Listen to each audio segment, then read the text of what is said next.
Hello everyone. आज हम class 6 NCERT science का chapter 7 getting to know about plants पढ़ेंगे। इसमें हम देखेंगे कि प्लांट्स कितने टाइप्स के होते हैं। पहला herbs, shrubs, trees, climbers and creepers. Herbs वो होते हैं जो बहुत छोटे होते हैं, श्रब्स मीडियम साइज़ के, ट्रीज़ बहुत बड़े होते हैं, क्लाइंबर्स जो ऊपर की तरफ चढ़ते हैं वो वाले पेड़, और क्रीपर जो नीचे फैल जाते हैं वो वाले पेड़। ओके एवरीवन,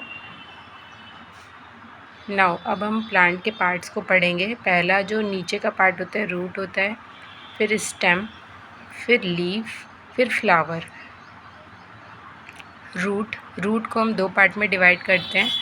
टैप रूट में कैरेट और रेडिश आता है, और फाइबरस रूट जिसमें बस्टी अपीयरेंस होता है उसमें मेज़ और वीट आता है।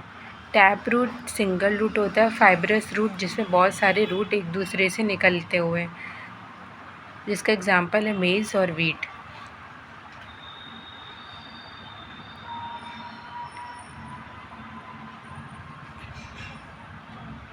उसके बाद स्टेम को हिंदी में तना कहते हैं। ये हमेशा पेड़ के ऊपर डायरेक्शन में जाता है, शूट सिस्टम। ओके, जो सब्जियां स्टेम से उगती हैं, स्टेम के मॉडिफिकेशन से निकलती हैं, उनका नाम है पोटैटो, ओनियन, जिंजर। और स्टेम कटिंग के थ्रू बहुत से फ्लावर उगाए जाते हैं, जैसे कि रोज़ एक्सेट्रा। अब हम बात करते हैं लीव्स की। लीव्स में ये 3 पार्ट होते हैं, वेन्स, मिडरीब, लीफ ब्लेड और पिटियोल। ये आप देख सकते हैं, ये लीफ का स्ट्रक्चर है, ये पेटियोल है, ये लीफ ब्लेड है, ये मिडरिब है और ये वेन्स है।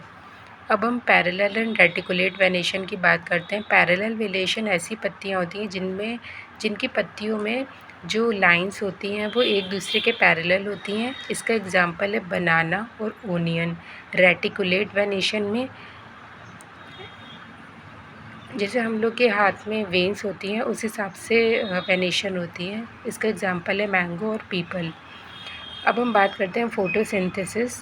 Photosynthesis is the process of making food by the green plant in the presence of sunlight, air and water with the help of the green pigmentation which is called chlorophyll. Okay everyone, मतलब photosynthesis का मतलब है कि पेड़ों के द्वारा अपने आप खाना बनाया जाना सनलाइट, वाटर और एयर की प्रेजेंस में, और इसके लिए लीव्स का ग्रीन होना बहुत ही इम्पॉर्टेंट है।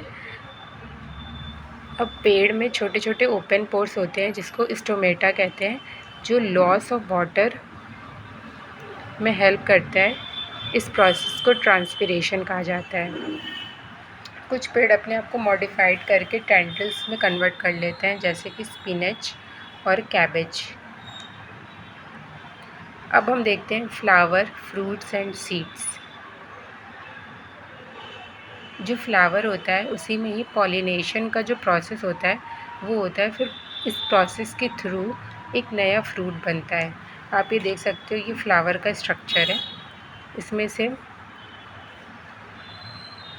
ये एक पाइप जैसे कि स्ट्रक्चर गया जिसको बोलते हैं स्टाइल। इसको बोलते हैं, इस पूरे स्ट्रक्चर को बोलते हैं स्टैमेन। इसको बोलते हैं ओवरी, इसको बोलते हैं ओव्यूल, इसको बोलते हैं सेपल्स, ग्रीन लाइक स्ट्रक्चर। ये हेल्प करता है जब फूल ग्रो होता है तो इसके सपोर्ट के लिए सेपल का यूज़ होता है। ये होता है फिलामेंट, ये होता है एंथर, और एंथर के ऊपर ये स्टिकी जैसा सब्सटेंस होता है जिसे बोलते हैं पॉलन। और ये हैं पेटल, जो कि जिसे पत्तियाँ कहते हैं, और ये ऊपर के पार्ट को स्टिग्मा कहा जाता है। ओके एवरीवन, तो ये पूरा स्ट्रक्चर है जिसके थ्रू एक फ्लावर से एक फ्रूट का जन्म होता है। ये आप देख सकते हो, पॉलिनेशन का प्रोसेस बताया गया। ओव्यूल से सीड बनता है, सीड से फ्रूट बनता है। ये सीड कोट का स्ट्रक्चर है, ये एम्ब्रियो है, यहीं से फ्रूट निकलेगा। यहाँ पे फूड स्टोरेज होता है एम्ब्रियो के लिए। ये सीड कोटिंग है। ये सीड कोट है, ये होल है आउटर साइड में, ये इनर साइड में दिखाया गया है, ये कॉटिलेडन है और ये एम्ब्रियो है।